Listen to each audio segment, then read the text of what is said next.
आधुनिक भारत के महान निर्माताओं में एक लौह पुरुष, देश के पहले उप प्रधानमंत्री एवं गृह मंत्री, एक स्वतंत्रता सेनानी, गांधी जी के अनन्य सहयोगी, पेशे से अधिवक्ता और इसके साथ साथ एक महान निर्माता। आज महान निर्माता भारत रत्न सरदार वल्लभ भाई पटेल जी की आज जयंती है। इस अवसर पर आप सभी को बहुत बहुत बधाइयाँ एवं शुभकामनाएँ। आज का दिन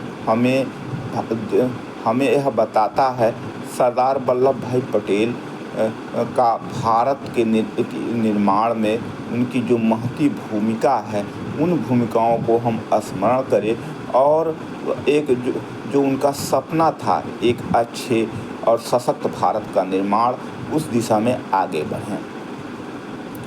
सरदार वल्लभ भाई पटेल का जन्म आज ही के दिन 31 अक्टूबर 1875 को सौराष्ट्र के नादियाड में होता है। उनकी प्रारंभिक शिक्षा दीक्षा स्थानीय विद्यालय में होती है और वकालत की पढ़ाई के लिए वो इंग्लैंड जाते हैं और स्वदेश लौटने के बाद अहमदाबाद की स्थानीय अदालत में उन्हें वकालत का पेशा आरंभ किया। 1918 ईस्वी में इनकी मुलाकात गांधी जी के साथ खेड़ा में हुई। गांधी जी खेड़ा आए हुए थे क्योंकि वहाँ के किसान अकाल और महामारी से पीड़ित थे। वे लोग लगान में छूट चाहते थे। और गांधी जी ने खेड़ा सत्याग्रह के माध्यम से वहाँ के अकाल पीड़ितों की समस्या का समाधान कराया और सरदार वल्लभ भाई पटेल का इसमें अहम योगदान रहा। और इसके साथ ही साथ सरदार वल्लभ भाई पटेल को जिस आंदोलन में ख्यात मिली वह थी 1928 का खेड़ा का सत्याग्रह,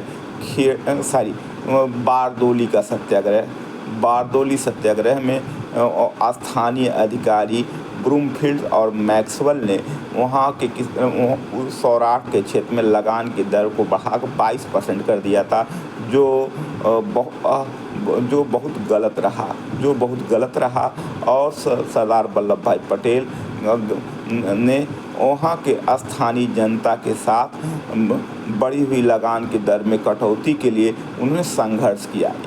और इस आंदोलन में गांधी जी भी स्वयं उपस्थित थे और पहली बार वल्लभ भाई पटेल को वहाँ की महिलाओं ने सरदार की उपाधि को से विभूषित किया था। 1931 में कराची में कांग्रेस का अधिवेशन होता है, जिसकी अध्यक्षता सरदार वल्लभ भाई पटेल करते हैं और इस अधिवेशन में मूल अधिकार का प्रस्ताव पारित हुआ था। इसके बाद 1942 के भारत छोड़ो आंदोलन में भी सरदार वल्लभ भाई पटेल की बड़ी भूमिका रही है और इसके साथ ही साथ अंग्रेज़ों के द्वारा जितने भी भेजे गए कमीशन थे, चाहे क्रिप्स मिशन हो, चाहे कैबिनेट मिशन हो, चाहे माउंटबेटन योजना हो, सारी योजनाओं में सरदार वल्लभ भाई पटेल की राय ली गई।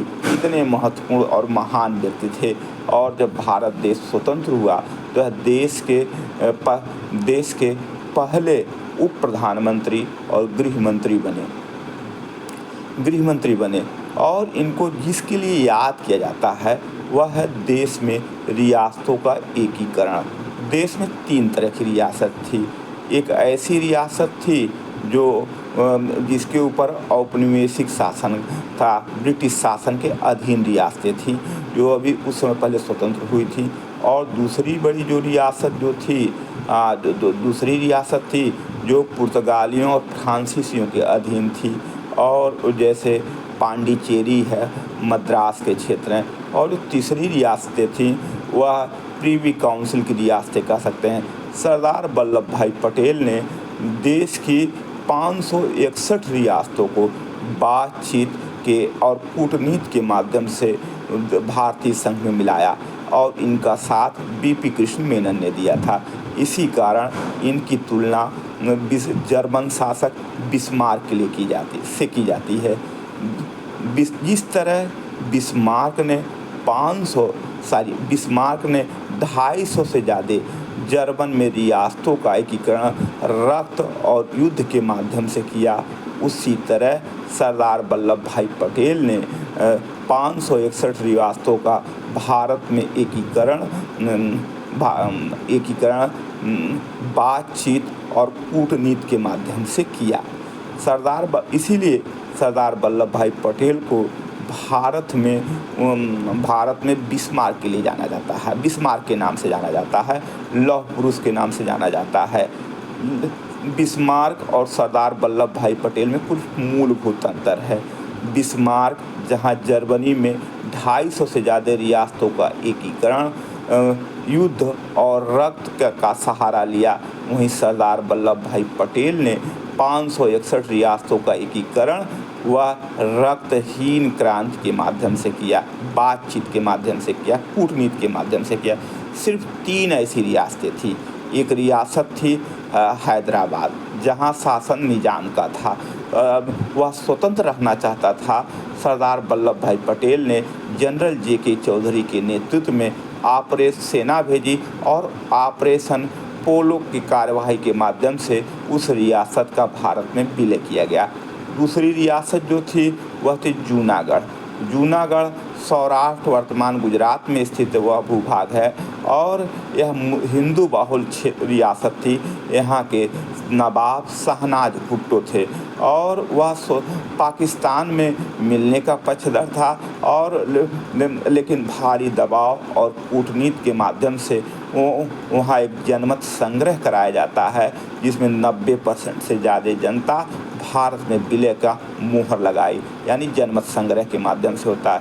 और जो तीसरी रियासत थी जम्मू कश्मीर, और जम्मू कश्मीर का विलय अंतर्राष्ट्रीय नियमों माउंटबेटन और नेहरू के प्लान के साथ साथ अंतर्राष्ट्रीय मापदंडों के आधार पर किया गया। और इसके पीछे एक लंबा इतिहास रहा। भारत देश जब स्वतंत्र हुआ तो जम्मू कश्मीर एक स्वतंत्र रियासत थी और एक मुस्लिम बाहुल क्षेत्र होने के बावजूद यहाँ के शासक हरि सिंह हुआ करते थे। हरि सिंह प्रारंभ में स्वतंत्र रखने के लिए पक्षधर थे, लेकिन अंतर्राष्ट्रीय